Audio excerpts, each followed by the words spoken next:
Pregame.com.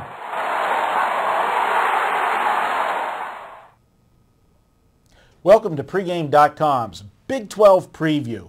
I'm Marco D'Angelo, and I'm joined today by Tony George. He is a resident Big 12 expert for us here at Pregame. And what we're going to do today, Tony, we're going to break down the Big 12. We're going to look at the top teams in the conference and what to expect. So it's going to be a series of videos. We're going to start, each team's going to have their own video.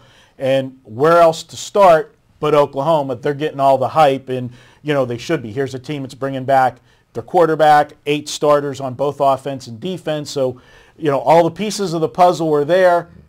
Is this the year? Tell me. Well, they finally got a BCS bowl win last year after like going 0-4, 0-5 with Bob Stoops. But this is going to be a good year for Oklahoma, but it's not going to come easy. First of all, not only with their schedule, they got a huge game that looms large for them. They pulled out a can of whoop butt last year on Florida State in Norman. I had a big play on that last year, laying 6.5, 7 points, 131-7. Florida State, a top 5, top 6 team by the prognosticators with these polls early season, and polls don't mean nothing to me. One thing I'm worried about is the point spread. But they've got to travel down to Tallahassee. They've got a good team down there. Jimbo Fisher's got them fired up and pointing towards that one. That's a big hurdle for Oklahoma.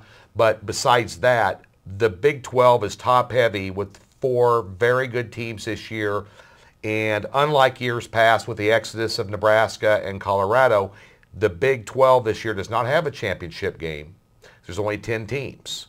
The Big 10 is going to have a championship game this year. Hopefully Nebraska's playing in that one. But it's going to be win or loss in the regular season. And Oklahoma has got some landmines that they're going to need to sidestep here. And it's not going to come easy. Well, you know, they were a 12-2 team last year. So, and they're bringing back, and like I said, the key position, you're bringing a quarterback back. And, you know, this is a conference that, you know, let's face it, the last several years has been quarterback driven. I mean, the Big 12's been they've been pumping out the quarterbacks recently. So they're poised to make that run. You talk about the Florida State game early in the season. I think there's a bigger landmine later in the season, and it's real late in the season. And that's when they have to go on the road at the end of the year and play their rival Oklahoma State. You know how the rivalry games go, and especially when it's more of a rivalry, one-sided rivalry. And what I say by that is it means something to both teams, but Oklahoma State's the little brother in that rivalry. And the little brother's the one that's always got the chip on their shoulder and wants to knock off the big gun. And if you get to the end of the season, and we're talking that, let's say Oklahoma does get there intact, and the national championship's on the horizon. They're one game away from going to that bowl game and playing for the national championship. It's going to be tight. There would be nothing better for Oklahoma State to crush that dream. Right, and it's called the Bedlam series, and that game right there, and I'm going to get to that game. I'm going to back up to November 5th. Now, Oklahoma has got to play in the first week of October in the Red River War against Texas. That's a layup game this year. Texas isn't going to do that good this year. They got to get by Florida State. They got to get by Texas in that game. Anything can happen in that game, but they're a lot better than Texas. November 5th, Texas A&M comes calling. Luckily, that game's in Norman because Texas A&M is maybe 4 to 5 points less than Oklahoma in that game at Norman. And with a few turnovers, or Oklahoma has a key injury leading up to that game, Texas A&M, the only team I think in the Big 12 this year, physically on both sides of the ball, in the trenches, and tough ball players running it, good wide receivers, great quarterback at Tannehill, is a team that could rival Oklahoma and beat them physically. Then you go down to December 3rd. That's when they go to Stillwater. And you mentioned something that is key. It's going to be interesting if they're intact.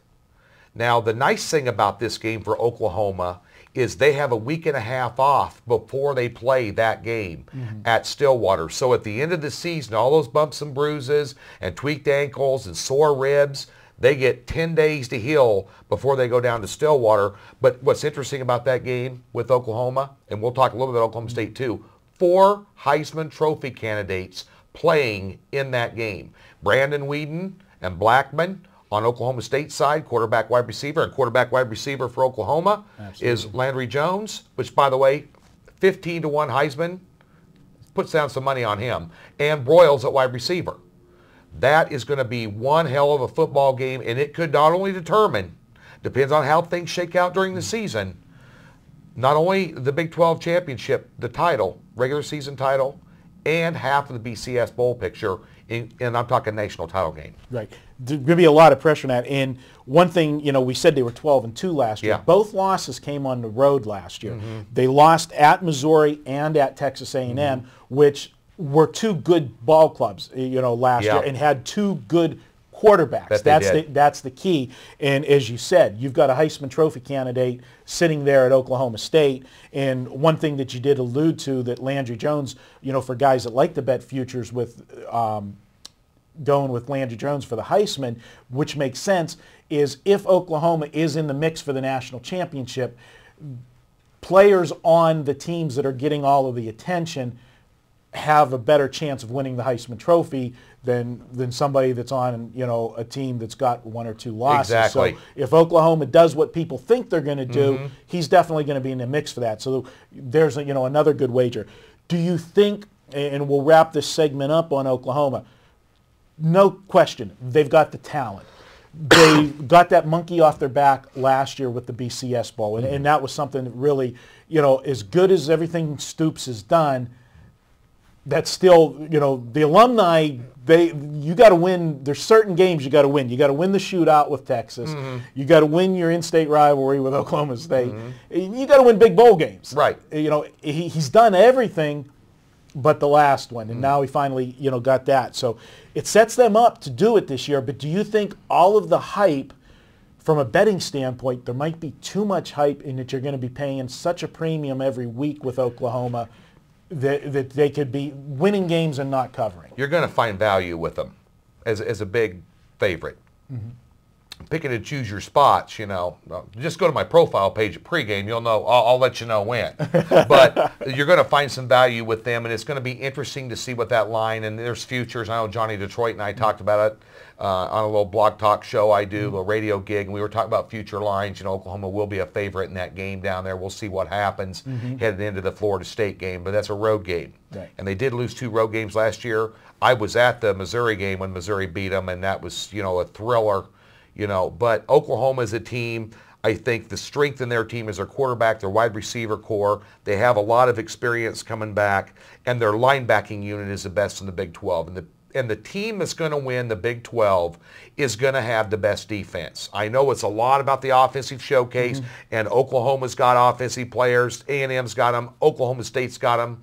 But the team with the most physical defense and the team to be able to dominate defense in the Big 12 is going to win, and that's where Oklahoma's strength lies. One thing, though, about Oklahoma you need to watch out for, good, solid, physical running teams are going to be able to move the chains on Oklahoma. Their defensive line is where they took some big hits last year. It's going to be a while before hopefully they're up to speed by the time they hit, Texas A&M. So that's one of their weaknesses. Overall, are they the best team in the country? They're ranked number 1 in the USA Coaches Poll. I don't know. You never know. That's always a curse to be ranked number 1. I mean, if your Pitt Panthers were ranked number 1 at the beginning of the season, you'd be nervous as a long-tailed cat in a room full of rocking chairs. It's been a long time since the Pitt Panthers have been in that. But just imagine, because no one's going through number 1 wire to wire, and Oklahoma's got a lot of things that can trip them up. Well, it's not like they haven't been here before, right. And they've disappointed. So, we'll see how it plays out. But that's the breakdown of Oklahoma. That's the first team we're taking a look at. We're going to come back. A lot of people think this team is the team that's going to give them the most trouble. At least I do. That's Texas A&M. So we'll be right back with Tony George and myself previewing Texas A&M.